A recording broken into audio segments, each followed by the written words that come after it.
साथियों, अब वीपीओ की शॉर्ट लिस्टिंग का रिज़ल्ट भी कल आप लोगों ने देख लिया। और जो भी लोग उसके लिए सेलेक्ट हुए हैं मेंस का एग्ज़ाम देने के लिए, उन सभी को दिल से धन्यवाद, बधाइयाँ। और अब उन लोगों से मुझे यही कहना है कि आप लोगों को इतनी मेहनत करनी है कि आप लोग 1468 जो पद हैं उनमें आप आ जाएं, उनमें से एक सीट आपकी हो, एक सीट आप सभी की हो। ठीक है, तो आप सभी सेलेक्ट हो जाएं, फाइनल रिजल्ट दें। और आप सभी लोग कह रहे थे कि कंप्यूटर की क्लास कब से आगे बढ़ेगी, तो मैंने आप लोगों को बताया था कि इसी हफ्ते कंप्यूटर की क्लास जो है आपकी कंप्लीट हो जाएगी। कवर करने की मेरी पूरी कोशिश रहेगी और मैं कवर भी कर दूंगा। देखिए, मेन चीज़ बात ये है ना कि यूपी ट्रिपल एससी का, अब जैसे आज मेरे पास एक कमेंट आया था कि जूनियर असिस्टेंट का आपने पेपर नहीं देखा। मैंने पेपर देखा हुआ है। अब देखिए, वहाँ पर जो कंप्यूटर पूछा जा रहा है ना, वो कहीं बाहर से नहीं पूछा जा रहा है, पूछा जा रहा है बुक से ही। लेकिन मेन बात यह है कि आप ना तो रिसर्च करते हैं ना आप बुक पढ़ते हैं। आप चाहते हैं कि कोई वीडियो में, शॉर्ट वीडियो में बता दे और काम हो जाए हमारा, तो वो चीज़ से नहीं होता है। आपको रिसर्च करनी पड़ेगी, कुछ मदद हम करेंगे, कुछ मदद आपको अपनी करनी पड़ेगी।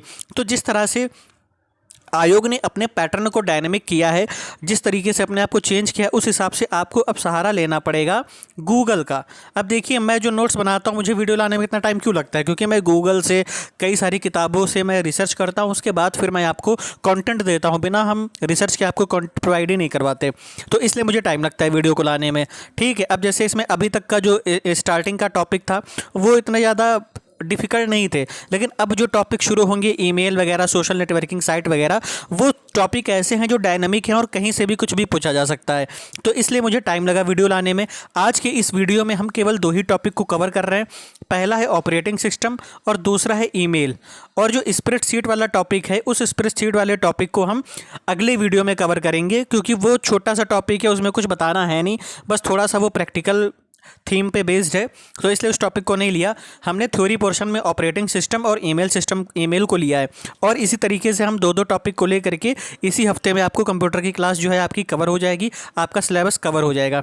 और ये पीडीएफ, इसी पीडीएफ में मैं जितना भी कंटेंट है मैं उसको क्या करता जा रहा हूँ, ऐड करता जा रहा हूँ। और जब ये फाइनल पीडीएफ तैयार हो जाएगी तो मैं डे बाय डे पीडीएफ भी डाल रहा हूँ, और इसका जब फाइनल पीडीएफ भी तैयार हो जाएगी तो वो भी मैं आपको टेलीग्राम लिंक पर अपलोड कर दूंगा, तो आप वहाँ से इसको डाउनलोड कर लीजिएगा।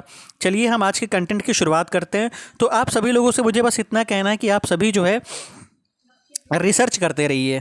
ठीक है, क्योंकि आपको कुछ मिले, कुछ तो हम कवर, अधिकतर तो हम ही कवर करवा रहे हैं, बाकी कुछ आप कवर करते रहिए पेपर को देखते हुए।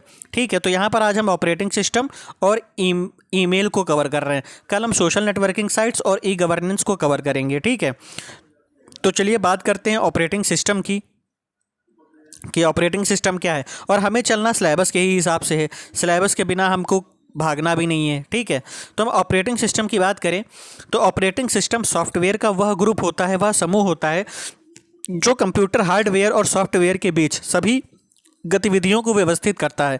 अर्थात यह कंप्यूटर उपयोगकर्ता और कंप्यूटर हार्डवेयर के बीच मीडिएटर की भूमिका निभाता है। ऑपरेटिंग सिस्टम एक सॉफ्टवेयर है जो फाइल से संबंधित सभी आवश्यक कार्यों जैसे file management, memory management, process management, input output को व्यवस्थित करना एवं पेरीफेरल डिवाइसेस को नियंत्रित करना होता है। ठीक है, अब यहाँ पर उपयोगकर्ता का मतलब क्या होता है? यूज़र का मतलब वो व्यक्ति जो कंप्यूटर का प्रयोग करता है, अर्थात जिसके द्वारा कंप्यूटर से सूचनाओं का आदान प्रदान किया जाता है, यूज़र या उपयोगकर्ता कहलाता है। तो ऑपरेटिंग सिस्टम का काम क्या होता है? यूज़र और हार्डवेयर के बीच मीडिएटर का काम करे। और ये वो सॉफ्टवेयर होता है जो किसी भी फाइल को क्या करता है, उसका मैनेजमेंट करता है, मेमोरी का मैनेजमेंट करता है, प्रोसेस को मैनेज करता है, इनपुट आउटपुट को भी मैनेज करता है। ठीक है, इसके एग्जाम्पल क्या हैं? तो एग्जाम्पल याद रखना, क्योंकि डायनेमिक क्वेश्चन पूछेगा, तो मैंने सारे एग्जाम्पल यहीं एक जगह इकट्ठा कर दिया। BMW operating system 400, AX 2/OS, Windows, BlackBerry, Linux, Chrome, free BSD, Syllable, ReactOS, Haiku, MorphOS, Android आदि ऑपरेटिंग सिस्टम के उदाहरण हैं। नोट की बात करें तो पेरीफेरल डिवाइसेस किसे कहते हैं? तो सभी इनपुट और आउटपुट डिवाइसेस को पेरीफेरल डिवाइस कहा जाता है। Operating system low level hardware resources को उच्च स्तरीय इंटरफेस उपलब्ध करवाता है, जिससे उपयोगकर्ता द्वारा उन संसाधनों का प्रयोग करना आसान हो जाता है। विशेष रूप से एक ऑपरेटिंग सिस्टम का काम यूज़र को हार्डवेयर की जटिलता से बचाना और कंप्यूटेशनल संसाधनों को मैनेज करना होता है। जब हम कंप्यूटर को ऑन करते हैं तो CPU द्वारा ऑपरेटिंग सिस्टम को हार्ड डिस्क से मुख्य मेमोरी में लोड किया जाता है। ऑपरेटिंग सिस्टम के कंप्यूटर में स्टार्ट हो जाने के बाद यह बाकी एप्लीकेशन प्रोग्राम को शुरू करने और उनके लिए आवश्यक हार्डवेयर संसाधनों का प्रबंध करने का काम करता है। ऑपरेटिंग सिस्टम के सिद्धांत को पहली बार, ये क्वेश्चन याद रखना, पूछा जा सकता है कौन लाया था, तो 1950 के दशक में टैप स्टोरेज को मैनेज करने के लिए लाया गया था। अब हम बात करते हैं कि ऑपरेटिंग सिस्टम की हमें ज़रूरत है क्यों, इसकी आवश्यकता क्या है। तो पहले पॉइंट की बात करें तो कंप्यूटर में एक समय में कई प्रक्रिया चल रही होती है और उन सभी को एग्जीक्यूट होने के लिए सीपीयू और कंप्यूटर मेमोरी की ज़रूरत होती है। ऑपरेटिंग सिस्टम सभी प्रक्रिया के लिए इन संसाधनों की आपूर्ति करता है, इसलिए इसे रिसोर्स मैनेजर भी कहा जाता है। नंबर 2, एक उपयोगकर्ता के लिए कंप्यूटर सिस्टम को बिना किसी ऑपरेटिंग सिस्टम के इस्तेमाल करना लगभग असंभव है, क्योंकि एक प्रोग्राम को एग्जीक्यूट करने पर कई प्रक्रिया एक साथ चलती है जिन्हें मैनेज करना एक इंसान के लिए आसान नहीं है। कंप्यूटर में किसी भी एप्लीकेशन प्रोग्राम को चलाने के लिए ऑपरेटिंग सिस्टम एक प्लेटफॉर्म प्रदान करता है, जिसके कारण हम उस एप्लीकेशन की मदद से अपने कार्य कर पाते हैं। मल्टीटास्किंग एक बेहद महत्वपूर्ण विशेषता है ऑपरेटिंग सिस्टम की, जिसकी मदद से हम कई प्रोग्राम को एक ही समय में चला पाते हैं, तो इसलिए इसकी ज़रूरत होती है। अगर हम इसके फंक्शन की बात करें कि इसका फंक्शन क्या है, इसका कार्य क्या है, यानी कि इसका फंक्शन क्या है और इसका कार्य क्या है, तो बात करते हैं तो इसके निम्नलिखित कई कार्य आते हैं। पहला है फाइल सिस्टम, फाइल बनाना, फाइल डिलीट करना, फाइल को एक स्थान से दूसरे स्थान पर ले जाना और फाइल की डायरेक्टरी को व्यवस्थित करना, ये इसका काम होता है। प्रोसेस, प्रोग्राम एवं डाटा को मेमोरी में बांटना एवं प्रक्रिया को प्रारंभ करना, यूज़र द्वारा डुप्लीकेट डायरेक्टरी इत्यादि के लिए कमांड देना। इनपुट आउटपुट, तो मॉनिटर, प्रिंटर, डिस्क आदि के लिए इंटरमीडिएट का कार्य करना। ऑपरेटिंग सिस्टम के जो मेन कार्य हैं वो 4 प्रकार के हैं: process management, memory management, file management और सिक्योरिटी या सुरक्षा प्रदान करना। तो हम प्रोसेस मैनेजमेंट के बारे में जानते हैं, तो यह प्रक्रिया एजुकेशन में एक प्रोग्राम है। प्रोसेस मैनेजमेंट में निर्माण, शेड्यूलिंग, प्रक्रियाओं की समाप्ति और एक डेडलॉक जैसे विभिन्न कार्य शामिल हैं। ऑपरेटिंग सिस्टम को संसाधनों को आमंत्रित करना होगा जो प्रक्रियाओं को साझा करने और जानकारी को आदान प्रदान करने में सक्षम बनाते हैं। Memory management, memory management operating system का ही एक प्रकार है। इसका प्रमुख कार्य प्रत्येक मेमोरी लोकेशन को ट्रैक करना होता है और यह निर्णय लेता है कि किस प्रक्रिया को कितनी मेमोरी की ज़रूरत है और कितना समय चाहिए। अगर हम दूसरे वर्ड में बात करें तो मेमोरी मैनेजमेंट ऑपरेटिंग सिस्टम का वह भाग है जिसमें मेमोरी के आवंटन, रिमूव एवं सुरक्षा संबंधित प्रक्रिया की जाती है।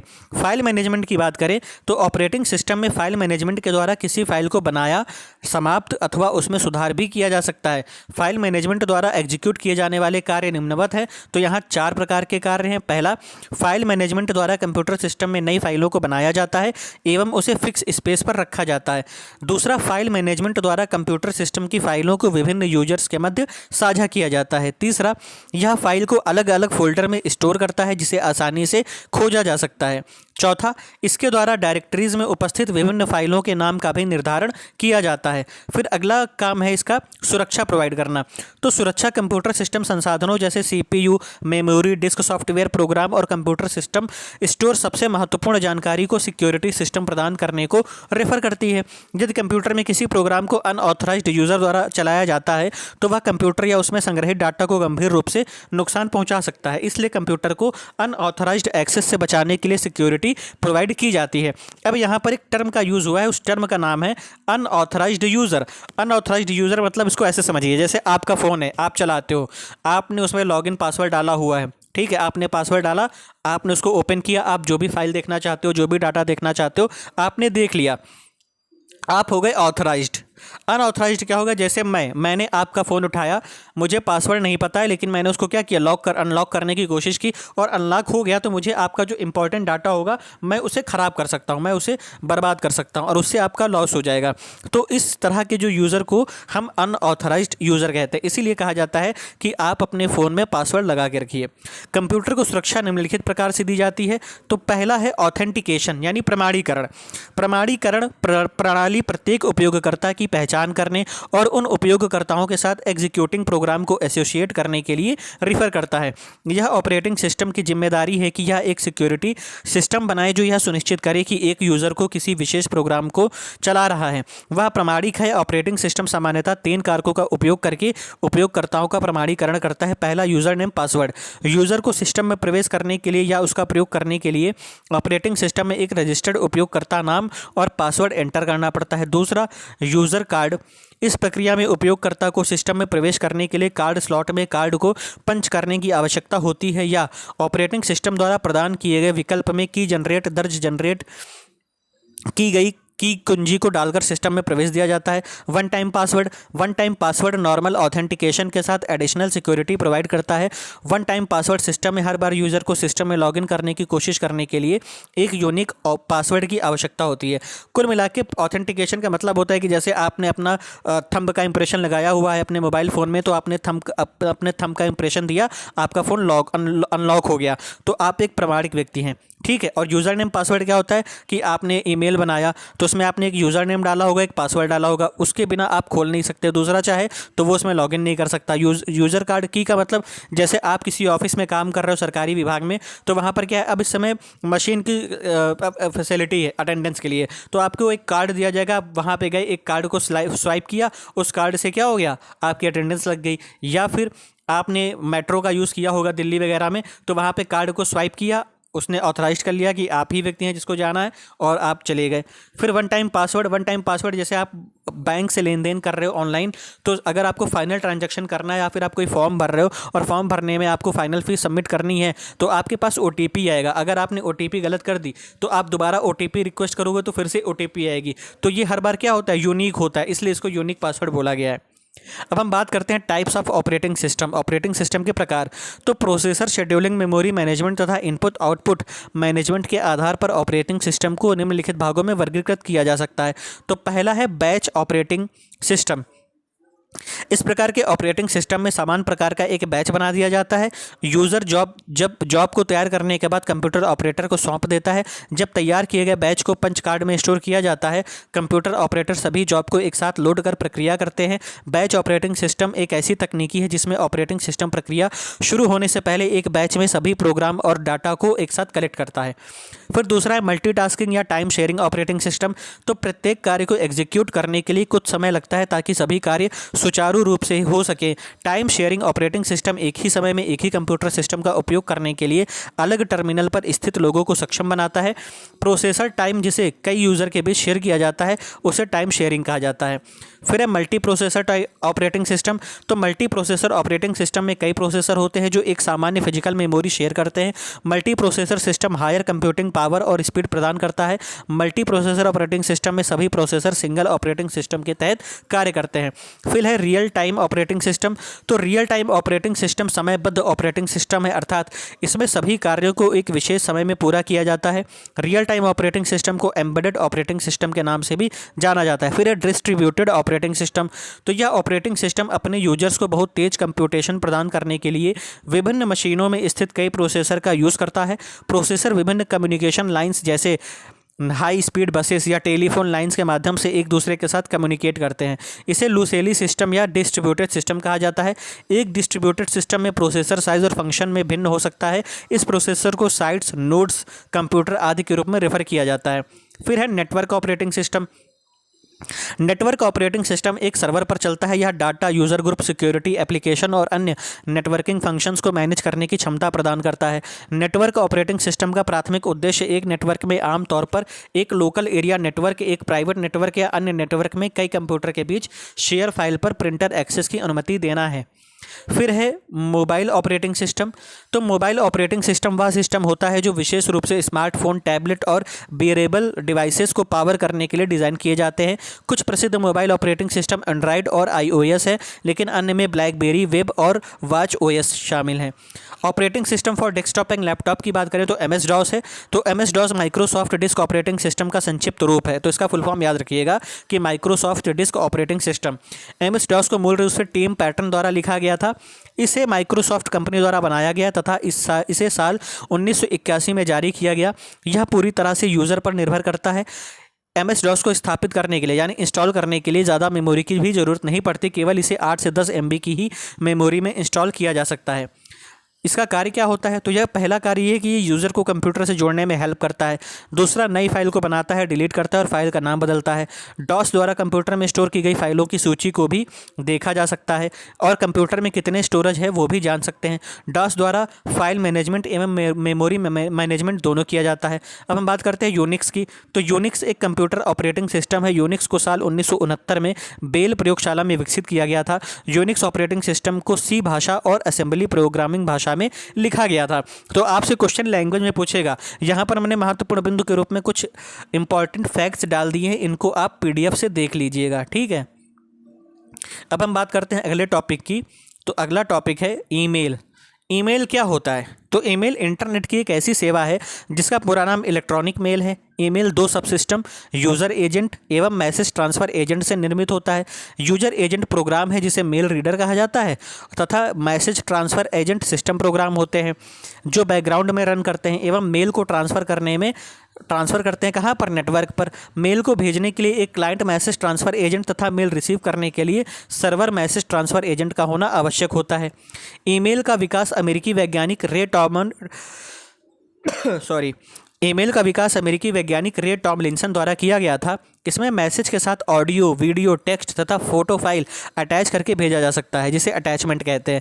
ईमेल सर्वर प्रत्येक ईमेल खाताधारी को निश्चित फिक्स मेमोरी प्रदान करता है जिसे मेल बॉक्स कहते हैं।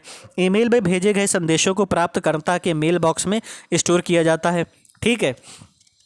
जैसे मैंने आपको कोई ईमेल भेजा तो वो आपके मेल बॉक्स में क्या हो जाएगा? स्टोर हो जाएगा। इंटरनेट पर ईमेल संदेश प्राप्त करने के लिए पोस्ट ऑफिस प्रोटोकॉल का प्रयोग किया जाता है यानी पीओपी तथा संदेश को भेजने के लिए सिंपल मेल ट्रांसफ़र प्रोटोकॉल का प्रयोग होता है जिसे क्या कहते हैं? जिसे हम कहते हैं SMTP। तो आपसे क्वेश्चन में ये भी पूछा जा सकता है कि संदेश को भेजने के लिए किस प्रोटोकॉल का यूज़ होता है? तो उस प्रोटोकॉल का नाम है SMTP। ईमेल के लाभ क्या हैं?